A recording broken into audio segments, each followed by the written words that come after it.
తెలంగాణ మరియు కర్ణాటక రాష్ట్రాల సరిహద్దుల్లో ఉన్న సుక్షేత్ర నారదగడ్డ శ్రీ చెన్నబసవేశ్వర స్వామి బ్రహ్మోత్సవాలలో భాగంగా నేడు ప్రభోత్సవం ఘనంగా జరిగింది.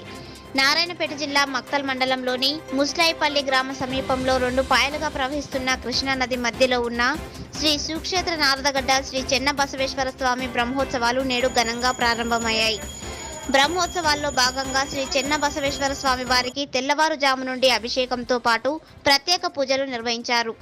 అనంతరం సాయంత్రం 6 గంటలకు స్వామివారిని ఊరేగిస్తూ ప్రభోత్సవంపై ఉంచి పూజలు చేసి వివిధ గ్రామాల నుంచి బ్రహ్మోత్సవాలకు విచ్చేసిన భక్తులు ప్రభోత్సవాన్ని లాగారు. రేపు గురువారం రోజున సాయంత్రం 6 గంటలకు రథోత్సవ కార్యక్రమం జరుగునని ఆలయ కమిటీ సభ్యులు తెలిపారు.